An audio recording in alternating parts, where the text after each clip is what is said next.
आपकी डेफिनेशन आती है कंपोजिशन टेबल की। कंपोजिशन टेबल, कंपोजिशन टेबल होती क्या है, ये किसके ऊपर डिफाइंड होती है, कैसे बनती है, ये इसके बारे में हम पढ़ेंगे। ये कह रहा है if G is a finite set consisting of N element, if G is a finite set consisting of n elements, G क्या है, कोई भी एक फाइनाइट सेट है, मतलब इस सेट की कार्डिनलिटी क्या है, फिक्स है। देन ए कंपोजिशन, कंपोजिशन मतलब वो ऑपरेशन जो आपको क्या करना है, ऑपरेट करना है, star in G can be described by means of a table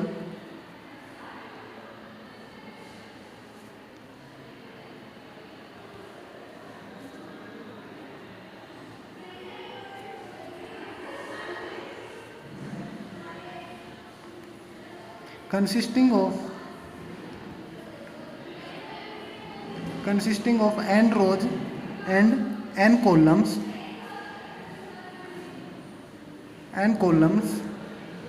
in which the entry at the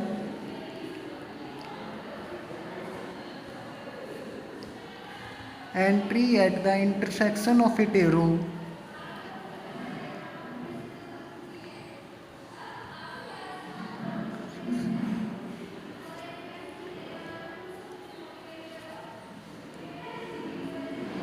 row headed by an element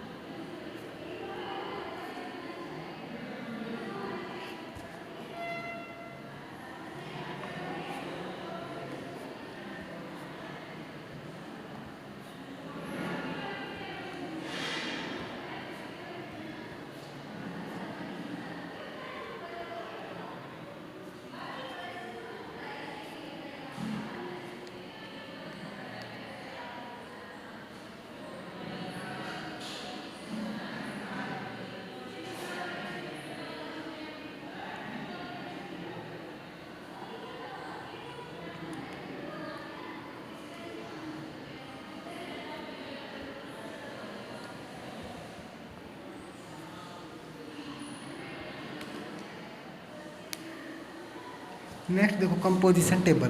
composition table आपसे क्या कह रही है, अगर जी क्या है, कोई भी एक फाइनाइट सेट है, इस सेट की मतलब कार्डिनलिटी क्या है, फिक्स है, और इस जी सेट के अंदर कितने एलिमेंट हैं, एन एलिमेंट हैं। फिर कह रहा है कंपोजिशन स्टार इन जी, क्या आपको मतलब क्या करनी है, जी के अंदर एक कंपोजिशन डिस्क्राइब करनी है। वो किस तरीके से डिस्क्राइब होगी, वो एक टेबल की फॉर्म में डिस्क्राइब होगी। अब टेबल होगी तो उसमें मतलब कितनी रोज होंगी, एन रोज होंगी और एन कॉलम होंगी। मतलब क्या है, कंपोजिशन टेबल अब तक आपने क्या पढ़ा, अगर कोई भी फाइनाइट सेट है जिसके अंदर एन एलिमेंट हैं, तो अगर आपको क्या करना है, कोई भी फाइनाइट सेट जिसके अंदर एन एलिमेंट हैं, तो एक जी के अंदर क्या करो, कंपोजिशन किस तरीके से डिफाइंड होगी, एक टेबल की फॉर्म में डिफाइंड होगी। किसकी मतलब कोई भी फाइनाइट सेट जिसके अंदर एन एलिमेंट हैं, तो उस सेट के अंदर आपको कंपोजिशन किसकी तरीके से डिफाइंड होगी, एक टेबल की फॉर्म में डिफाइंड होगी। और उस टेबल में कितने रोज होंगे, एन रो होंगे और एन कॉलम होंगी। फिर क्या कह रहा है, अब एन रो हो गए, एन कॉलम हो गए, अब उनके अंदर एंट्री कैसी होगी, उसके अंदर एंट्री होगी, इसने क्या कहा, in which the entry at the intersection of a row headed by an element A belong to G and the column headed by an element B belong to G, in which the entry, ये देखो यहाँ से यहाँ तक, ये क्या कह रहे हैं कि अगर आपके पास कोई भी फाइनाइट सेट G है जिसके अंदर n एलिमेंट हैं, तो G के अंदर कंपोजिशन एक टेबल की फॉर्म में डिस्क्राइब होगी। उस टेबल के अंदर एन ही रो होंगी, मतलब कार्डिनलिटी जितनी, और एन ही कॉलम होंगे। अब वो एंट्री किस टाइप से आएगी, एंट्री इस टाइप से आएगी कि उनके पोजीशन के ऊपर जो एलिमेंट का इंटरसेक्शन होगा, मतलब जो पोजीशन की इंटरसेक्शन होगा उसके ऊपर जो एलिमेंट का आपका रिजल्ट आया वो बनेगा। फॉर एग्जांपल देखो आप, अगर मैं एक सेट लेता हूँ जी के अंदर आपने कितने लिए एलिमेंट, 3, 1 ओमेगा ओमेगा स्क्वायर। ये बात क्लियर है। आपको क्या करनी है, कंपोजिशन टेबल डिफाइन करनी है under the binary operation, under the binary operation multiplication. ये बात क्लियर है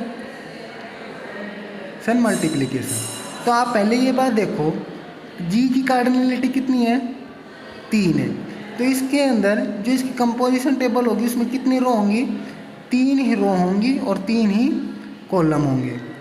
ये बात क्लियर हो गई, ये यहाँ तक क्लियर हो गया आपको। तो देखो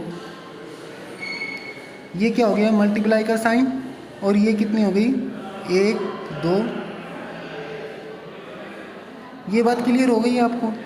उसके बाद अब ये क्या कह रहा है, इन विच द एंट्री, मतलब एंट्री मतलब ये वाली पोजीशन, ये वाली पोजीशन, यहाँ पर एलिमेंट आएंगे। In which the entry at the intersection of a row headed by an element A belong to G and the column headed by an element G. तो यहाँ पर क्या करना है आपको, जो इस बाइनरी ऑपरेशन के नीचे सेट के एलिमेंट लिखो सीक्वेंस वाइज।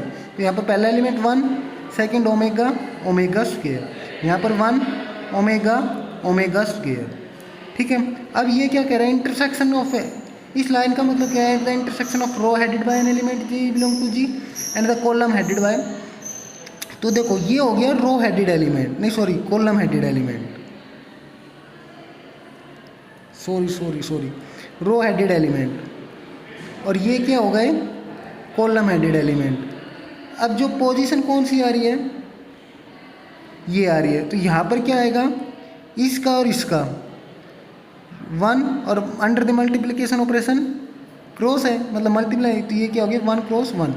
यहाँ पर कितना आएगा, 1 क्रॉस ओमेगा, यहाँ पर 1 क्रॉस ओमेगा स्क्वायर, यहाँ पर omega into 1, omega into omega, omega into omega square, यहाँ पर omega square into 1, omega square into omega, और omega square into omega square. बस आपसे ये कहना चाह रहे हैं कि जो पोजीशन के ऊपर एलिमेंट आएंगे ना, वो क्या होंगे, in the entry at the intersection of, तो मतलब इन दोनों के ऊपर जो इनकी कोरस्पॉन्डिंग पोजीशन हो गई, उनके ऊपर जो बाइनरी ऑपरेशन डिफाइन कर रखा है वो एलिमेंट आएंगे। तो ये किसकी इक्वल आ गई, यहाँ पर क्रॉस। पहले तो देखो आपको क्या देखना है, सेट में कितने एलिमेंट है, 3, मतलब n एलिमेंट है तो n ही रो n ही कॉलम। फिर आपने क्या करना है, एक बाइनरी ऑपरेशन ये लिखा, उसके बाद यहाँ पर सेट के एलिमेंट लिखे सीक्वेंस वाइज, जो पहले है वो पहले, जो बाद में है वो बाद में। फिर यहाँ पर क्या करना है, इस यहाँ से स्टार्ट हो जाओ ऐसे, इस टाइप से ये एलिमेंट जाते चले जाएंगे। क्लियर है, ये आपसे ये कह रहा है। तो यहाँ पर कितना आ गया, 1 ओमेगा ओमेगा स्क्वायर। क्लियर है। तो यहाँ पर 1 omega omega square, 1 cross 1 1, 1 into omega omega, 1 into omega square omega square, omega into 1 omega, omega square. अब आपको पता है ओमेगा क्यूब की वैल्यू कितनी होती है, 1, तो ये हो गया 1 ओमेगा स्क्वायर, ओमेगा क्यूब की वैल्यू 1, ओमेगा 4 कितना हो गया, ओमेगा। ये बात क्लियर है, क्योंकि ओमेगा 4 किसकी को लिख सकते हो आप, ओमेगा क्यूब इंटू 1, नहीं सॉरी ओमेगा, और ओमेगा क्यूब कितना होता है 1। ये आपने +1 में कॉम्प्लेक्स नंबर के चैप्टर में पढ़ा, 5th चैप्टर था। ठीक है। तो ये आपकी कंपोजिशन टेबल डिफाइन हो गई। उसके बाद अब आपसे ये क्या कह रहा है, some fundamental properties of binary operation,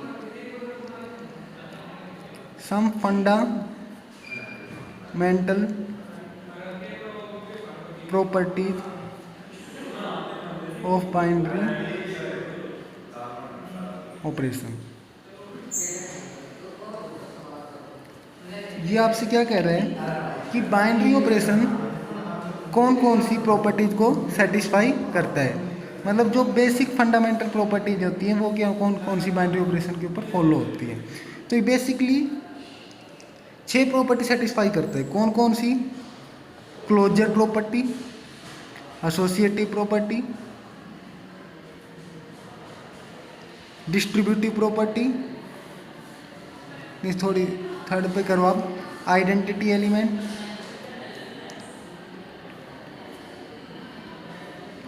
fourth करो आप existence of inverse element,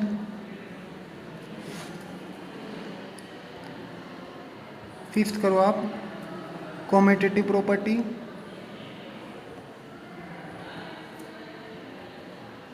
sixth करो आप डिस्ट्रीब्यूटिव प्रॉपर्टी। देखो पहला आपसे कह रहा है क्लोजर प्रॉपर्टी, मतलब ये कह रहा है कि बाइनरी ऑपरेशन के ऊपर ये कुछ फंडामेंटल प्रॉपर्टीज हैं, ये सेटिस्फाई करते ही, मतलब आपको जब आगे पढ़ोगे तो इन प्रॉपर्टी के हर क्वेश्चंस में ये प्रॉपर्टी यूज होंगी, आपको कैसे अप्लाई करनी है। देखो क्लोजर प्रॉपर्टी, क्लोजर प्रॉपर्टी का मतलब क्या है? क्लोजर प्रॉपर्टी का मतलब ये होता है कि आप जी सेट के कोई भी दो एलिमेंट लो, जी सेट के कोई भी दो एलिमेंट लो और उसके ऊपर एक बाइनरी ऑपरेशन जो जी के ऊपर डिफाइंड है उसको उनके अंदर ऑपरेट करो, तो जो रिजल्टेंट आएगा वो भी किसके अंदर जाए? जी में। तो इसका मतलब है कि स्टार ने क्या किया? क्लोजर प्रॉपर्टी को सेटिस्फाई किया। तो देखो क्या कह रहा है, क्लोजर प्रॉपर्टी ने क्या कहा? क्लोजर प्रॉपर्टी क्या कह रही है कि अगर क्या कह रहे हैं, मतलब क्लोजर प्रॉपर्टी, आप कोई भी एक लाइन स्टार्ट करो इन प्रॉपर्टी के, तो एक लाइन लिख लो। क्या हर प्रॉपर्टी में ये आपको जब प्रॉपर्टी प्रूव करवाओगे तो ये लाइन लिखनी पड़ेगी। क्या कहता है? A non empty set G, a non empty set G is set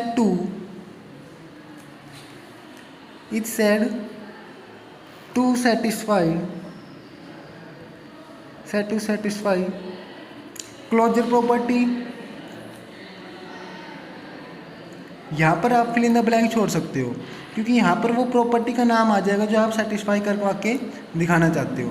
तो क्या कहता है? Non empty set G is said to satisfy fill in the blanks property, this property under the, with respect to बोल दो या under the binary operation बोल दो, with respect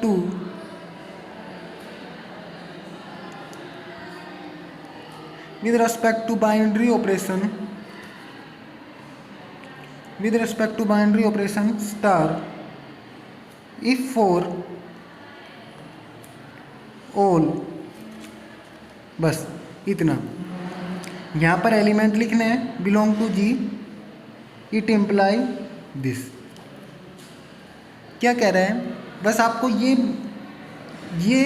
line सभी प्रॉपर्टी में ये के लिए याद रखनी है। इसके बाद यहाँ पर क्या होगा? प्रॉपर्टी का नाम चेंज होगा, यहाँ पर एलिमेंट के नाम चेंज होंगे या नंबर चेंज होंगे। भाई आप 2 एलिमेंट ले रहे हो, 3 ले रहे हो, कितने ले रहे हो। यहाँ पर क्या होगा? सच दैट, या मतलब इम्प्लाई की, मतलब वो किस कंडीशन को सेटिस्फाई करना चाहिए। मतलब यहाँ पर क्या आएगा? Condition to be satisfied. यहाँ पर वो चीज़ आएगी जो आपको कंडीशन क्या करनी है? सेटिस्फाई करनी है। ये क्या कह रहा है कि भाई बाइनरी ऑपरेशन के ऊपर कुछ फंडामेंटल प्रॉपर्टीज होती हैं। वो 6 फंडामेंटल प्रॉपर्टीज कौन सी हैं? पहली क्लोजर है, आप सीक्वेंस वाइज याद रखना, मतलब कभी ये नहीं कि कभी कौन सी कभी कौन सी। पहली closure, second associative, third existence of identity element, fourth existence of inverse element, fifth commutative, sixth distributive. अब आपको ये लाइन ध्यान करनी है, इनको डेफिनेशन अप्लाई करते हुए। A non empty set G is said to satisfy, a non empty set G is said to satisfy this property under the binary operation star if for all, कि भाई जी के कितने एलिमेंट लिए और उसने कौन सी कंडीशन सेटिस्फाई की। तब आपको यहाँ पर कौन सी दिखानी है? Closure property. तो क्लोजर प्रॉपर्टी के लिए क्या हो गया? A non empty set G with binary operation star G star is said to satisfy closure property if. Closure property कब सेटिस्फाई होगी? क्लोजर प्रॉपर्टी जब सेटिस्फाई होगी जब आप जी के कोई भी 2 एलिमेंट लो, जी के कोई भी 2 एलिमेंट लो और उनको किन के अंडर ऑपरेट कर दो? स्टार के अंडर। तो जो रिजल्टेंट है वो भी किस में चला जाए? जी में ही चला जाए। क्लोजर कब होगी? जब आप जी के कोई भी 2 एलिमेंट लो, उनको स्टार के अंडर ऑपरेट करो, अगर वो भी जी में ही चला जाता है तो जी इसने क्या कर दिया, तो आप क्या लिख दोगे? इसका मतलब हो जाएगा G satisfy closure property with respect to binary operation star, binary operation star. ये बात क्लियर हो गई है?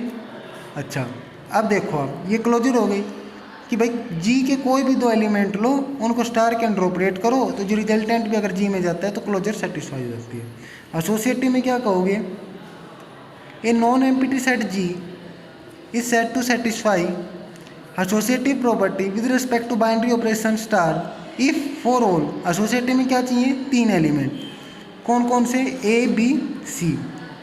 अगर आपने जी के कोई भी तीन एलिमेंट लिए जो किस कंडीशन को सेटिस्फाई कर दें, अगर ए स्टार बी स्टार सी किसके इक्वल आ जाए, ए स्टार बी स्टार सी के इक्वल आ जाता है, तो आप क्या बोल दोगे, एसोसिएटिव प्रॉपर्टी सेटिस्फाई हो गई जी सेट के ऊपर under the binary operation star. इसके अंदर आप कैसे ऑपरेट करोगे, पहले बी स्टार सी को सोल्व करोगे, फिर ए को, दोनों को, फिर इसी में पहले ए स्टार बी सोल्व करोगे, जो आउटपुट आया उसका मतलब डी आ गया, तो डी स्टार सी की वैल्यू निकालो। अगर ये दोनों इक्वल आ जाते हैं तो क्या हो गया, एसोसिएटिव प्रॉपर्टी सेटिस्फाई हो गई है। ये बात क्लियर है। अच्छा, अब नेक्स्ट प्रॉपर्टी आती है existence of identity. Existence of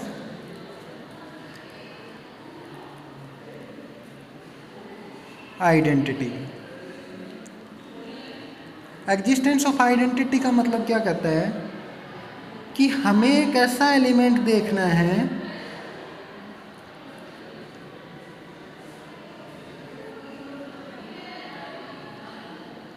हमें क्या देखना है, एक ऐसा एलिमेंट देखना है जिसको अगर जी के एक एलिमेंट के साथ ऑपरेट करें तो वो खुद ही एलिमेंट आ जाए, मतलब कि उसको ऑपरेट करने पे कुछ फर्क नहीं पड़े उसकी वैल्यू का। ये क्या कहता है, let G be a non empty set. G क्या है, कोई भी एक नॉन एम्प्टी सेट है। जी क्या है, कोई भी एक, let G be a non empty set and star be a the binary operation, the binary operation defined on G, then E is called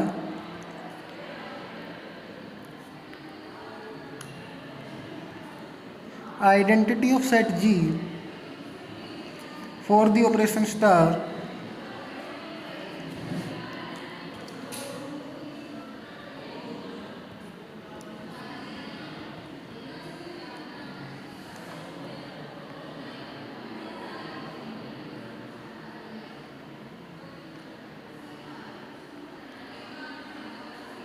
if A star E is equal to A is equal to E star A for all A belong to G। देखो,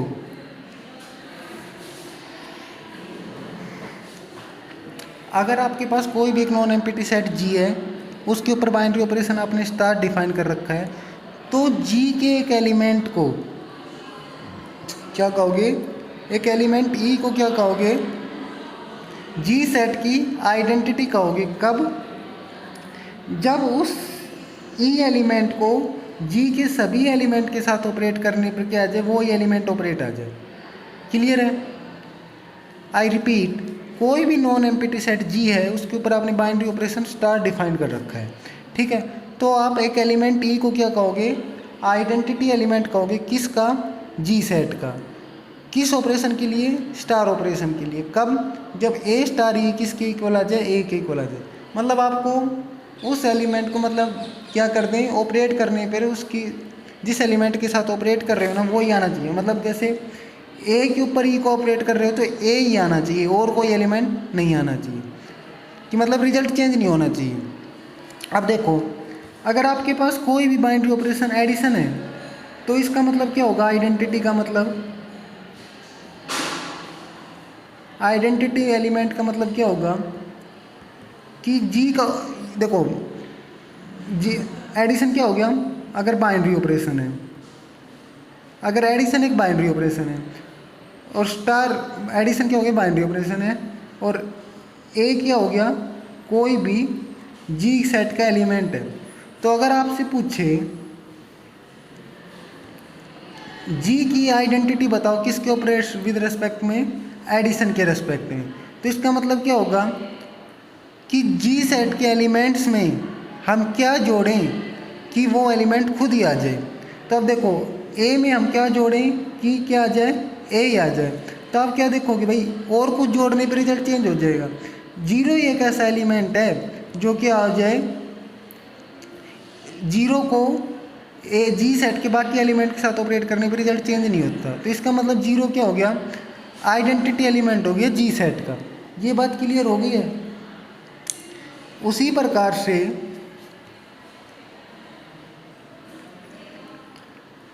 multiplication operation दे दे, अगर आपसे binary operation क्या दे दे, multiply का दे दे, तो इसमें identity element क्या हो जाएगा, 1 हो जाएगा। क्यों? क्योंकि 1 से किसी एलिमेंट को ऑपरेट करने पर आपका आंसर चेंज नहीं होता। ए स्टार 1 क्या होता है, हमेशा ए के इक्वल ही होता है, बेशक आप जी का कोई भी एलिमेंट ले लो। क्लियर है? तो ये क्या हो गया आपका आइडेंटिटी एलिमेंट, क्या हो गया, 1 हो गया, मल्टीप्लिकेटिव बाइनरी ऑपरेशन। ठीक है। उसके बाद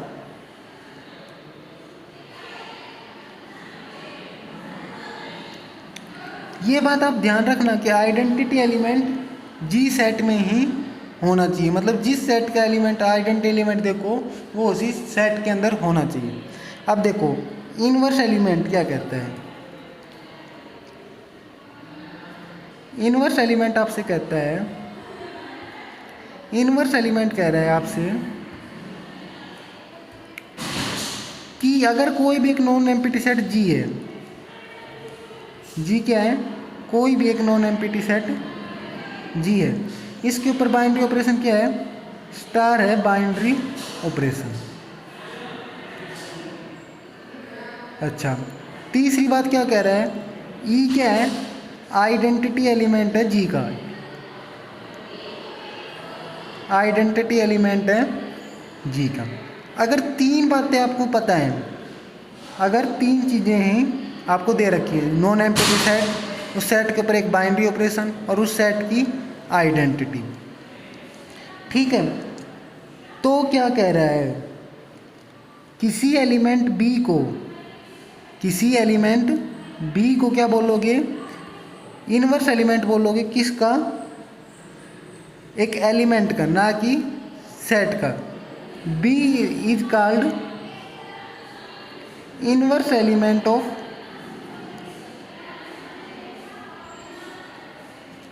inverse element of a belong to G. ध्यान रखना कि इनवर्स एलिमेंट हुए, आइडेंटिटी एलिमेंट हुए, ये किसी भी सेट के एक ही होता है, यूनिक होते हैं, एक से ज़्यादा आपको आइडेंटिटी नहीं मिलेंगी। ठीक है।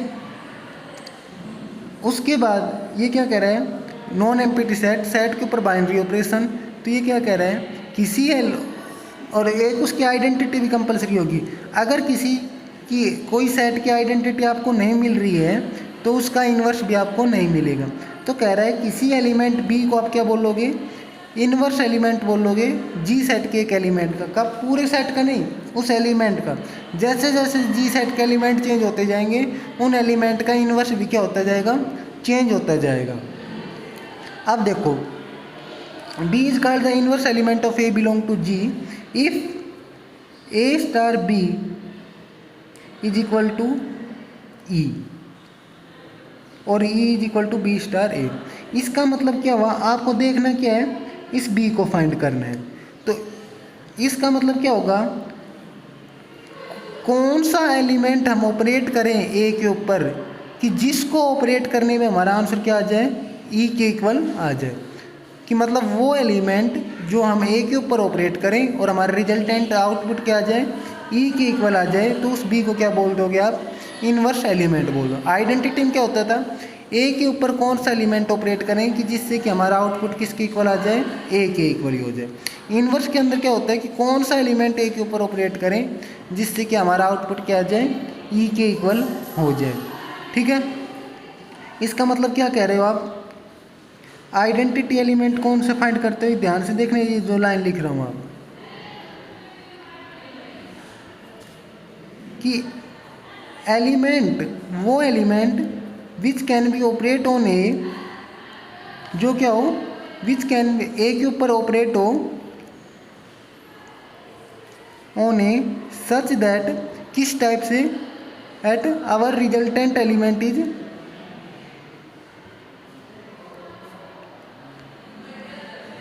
इज आल्सो ए, कि भाई ए के ऊपर कौन सा एलिमेंट हम ऑपरेट करें कि जिससे कि हमारा रिजल्टेंट एलिमेंट भी क्या आ जाए, ए की इक्वल ही आ जाए। तो उस एलिमेंट को क्या बोल देते हो आप, आइडेंटिटी एलिमेंट बोल देते हो। दैट इज ए स्टार ई किसकी इक्वल हो जाए, अगर ए की इक्वल ही हो जाता है तो हम क्या बोल दें, ई क्या होगी, आइडेंटिटी होगी। इनवर्स एलिमेंट क्या होता है, element which can be operate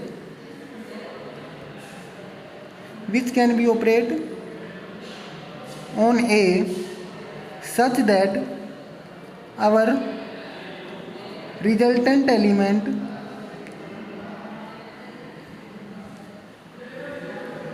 is E। ये डिफरेंस है कि ए के ऊपर हम कौन सा एलिमेंट ऑपरेट करें कि जिससे कि हमारा रिजल्टेंट एलिमेंट क्या आ जाए, ई के इक्वल आ जाए, जहाँ पर ई क्या है, आइडेंटिटी एलिमेंट है सेट का। ये बात क्लियर हो गई है।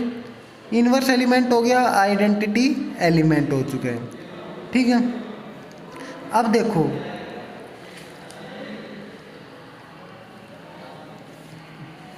आपको क्या पता है, अगर कोई भी एक नॉन एम्प्टी सेट, ये दो बातें आपको पता होती हैं कि भाई हमें इनवर्स एलिमेंट और आइडेंटिटी एलिमेंट होते क्या है। तीसरी बात ये भी है, इनवर्स एलिमेंट एग्जिस्ट कब होता है, इनवर्स एलिमेंट एग्जिस्ट जब ही होता है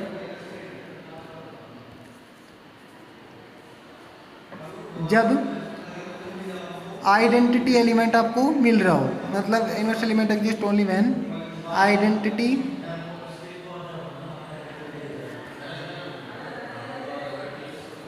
ऑफ सेट इज गिवन, कि भाई अगर सेट की आइडेंटिटी एलिमेंट दे रखा है तो आप उस सेट का इनवर्स एलिमेंट भी आप इजीली फाइंड कर सकते हो।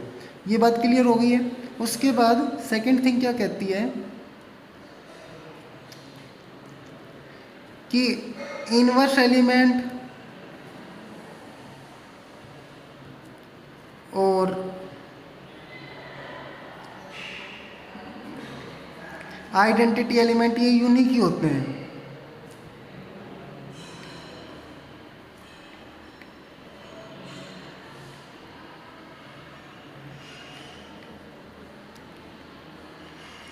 ये क्या होते हैं, यूनिक होते हैं। ये बात क्लियर हो गई है। अच्छा, यूनिक भी होते हैं और always belong to the non empty set G, और उसी सेट के अंदर भी बिलोंग करते हैं, and also belong to the set. Clear है। उसके बाद जैसे अब आपके पास कोई एक नॉन एम्प्टी सेट जी था, अब उसके ऊपर आपने बाइनरी ऑपरेशन, अगर एडिशन क्या है, बाइनरी ऑपरेशन है, तो इसकी आइडेंटिटी एलिमेंट क्या होगी, जीरो होगा। आइडेंटिटी एलिमेंट क्या होगा, जीरो होगा। क्यों, क्योंकि जीरो ही एक ऐसा एलिमेंट है जिसको जी के एलिमेंट के साथ जोड़ने पर वो ही एलिमेंट आ जाएगा। क्योंकि ए प्लस जीरो किसकी इक्वल होगा, ए के इक्वल ही होगा for all a belong to G. G के सभी एलिमेंट में अगर आप जीरो ही जोड़ोगे ना तो ए की इक्वल आएगा और कोई वैल्यू नहीं आएगी। अगर जीरो के अलावा कोई भी एलिमेंट लेते हो तो आपका रिजल्टेंट ए के इक्वल नहीं आएगा। क्लियर है। तो इसका मतलब आइडेंटिटी एलिमेंट क्या होगी, जीरो, और इनवर्स एलिमेंट क्या हो गया, इनवर्स एलिमेंट आपका हो गया माइनस ए। क्यों, क्योंकि ए में क्या जोड़ें कि रिजल्ट कितना आ जाए, जीरो। तो इसका मतलब क्या हो गया, माइनस ए ही क्या है, तो माइनस ए क्या हो गया, इनवर्स एलिमेंट हो गया है। क्लियर है। उसके बाद नेक्स्ट आपसे क्या कह रहा है, कॉम्यूटेटिव प्रॉपर्टी और डिस्ट्रीब्यूटिव प्रॉपर्टी। ये दो फंडामेंटल प्रॉपर्टी बच गई हैं, ये कल करवाएंगे। और कल आपको algebraic structure, group, order of groups, इनके बारे में बताएंगे। ठीक है, एक दो एग्जांपल भी ट्राई करने की कोशिश करेंगे। काफ़ी इम्पोर्टेंट पेपर है और टिपिकल पेपर है। अच्छी तरीके से आपको कवर करना है तो पहले दिन से इसको अच्छी तरीके से सीरियसली पढ़ना। Thank you.